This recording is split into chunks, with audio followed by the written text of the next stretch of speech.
navigate, place your smartphone in between the clamp and ensure that it's balanced. If it's leaning too much in one direction, just simply unlock the dial here and make micro adjustments until it's leveled. Once you're done, just lock it back in place. Power on the gimbal by holding down this button right here and start your camera app. Here I'm using the ZY Play camera app, which is free on the iOS and Google Play Store. Once you boot up the app, there will be a Bluetooth connection window prompting you the connection between your phone and the Smooth-4. It should do it automatically, but if not, select your device. Now that's connected, let's go ahead and go over the different gimbal modes so you know what to use depending on the scenario.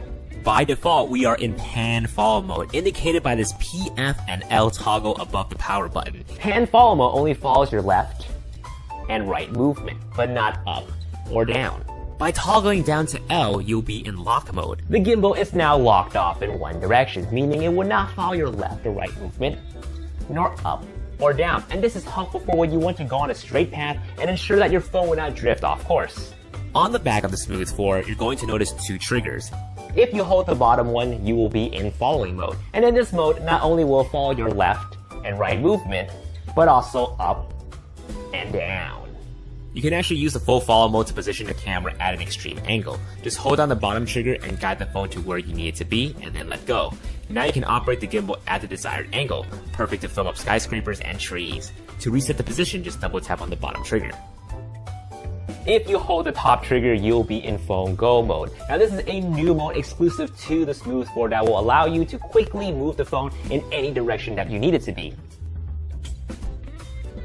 Now the last mode is standby, or sleep mode. You can easily clip up your setup when you're not using it, or when you need to take a quick call. Hello? Yeah, I'm kind of filming something right now. Yeah, I'll give you a call back.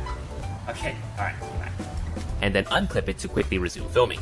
This is a great way to conserve battery life and also have the Smooth-4 ready for any sudden action. Now with those modes in mind, when you're ready to record, just hit the red button. And that's pretty much it if you want to start using the Smooth-4 right away. But if you want to unleash the full potential of your new smartphone gimbal and take advantage of all the available features on the ZY Play app, well then I suggest you keep on watching.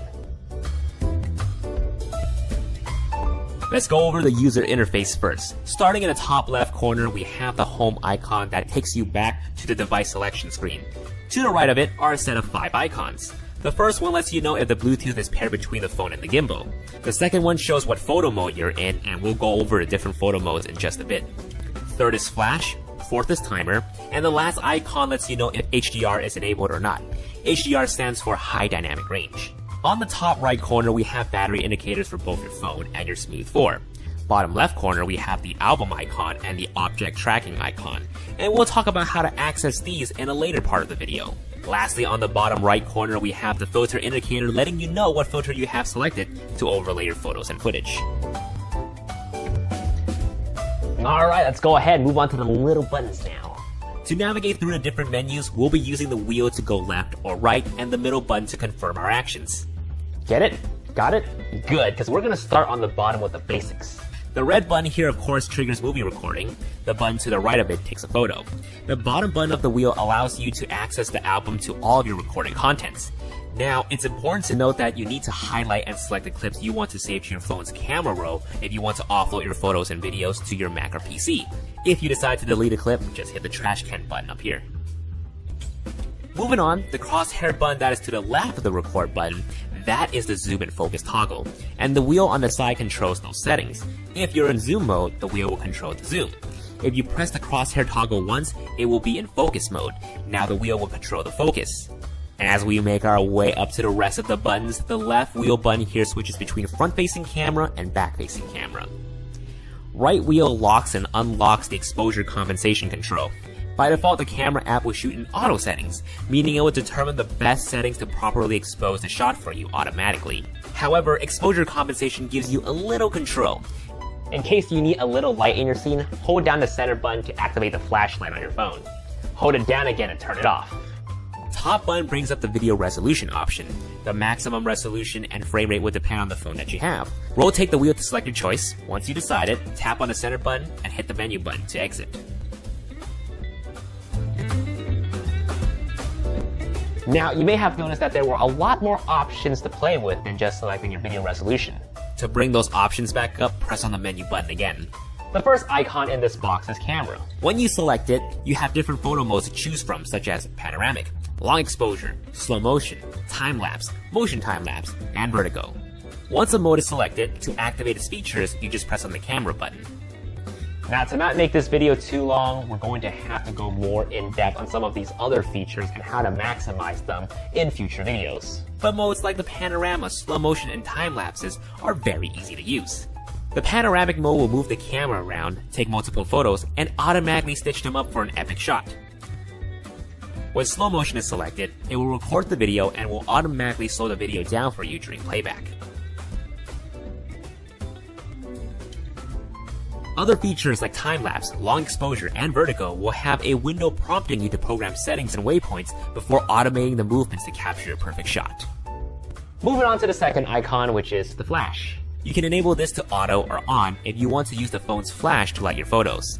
The last choice in the selection is steady light, which just turns on the flashlight on your phone. The third icon is self-timer, which counts down from 2, 5, or 10 seconds before taking a photo. Fourth icon is HDR, which, if selected, will take high dynamic range photos.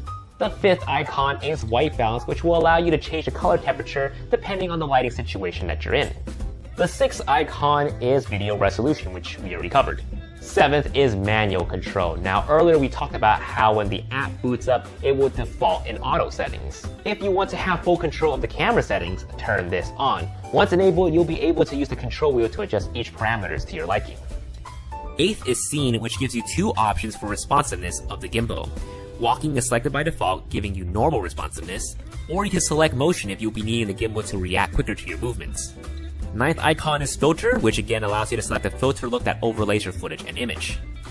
The 10th and last icon, settings, which gives you a small array of additional options to fine-tune your gimbal settings. In the camera tab, you'll find the following settings. Beauty cam, which add a bit of skin smoothing to your face if selected. Zoom sensitivity controls how sensitive the settings can change when you rotate the wheel. OIS or EIS, which stands for Optical Image Stabilization or Electronic Image Stabilization, which if you have it on, turns on your camera's built-in stabilization. Grid are cross lines on the screen that you can use to help frame up your shot. Next up is cam mode. Just leave that on Pro, trust me on that. In the next tab, which is the General tab, you can check which software version of the Smooth-4 you have. Now, the very last thing to talk about is object tracking, which can be found on the bottom left corner. To enable this, just tap on the icon and draw a box over your subject. So as they move, the Smooth-4 will automatically follow them.